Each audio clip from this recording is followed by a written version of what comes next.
El club es de los socios y la pasión no se vende. Y además creo que ahora con este personaje Gilbert, que creo que es algo así, Foster Gillett, sí. que es un estafador, salió públicamente. Creo que Estudiantes va a tomar esto y va a dejar de incorporarlo como aportante o como socio del club, ¿no?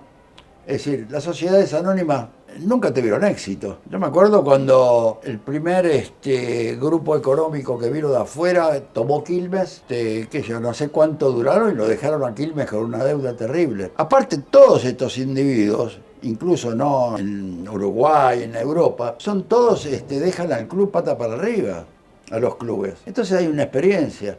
El club es de los socios.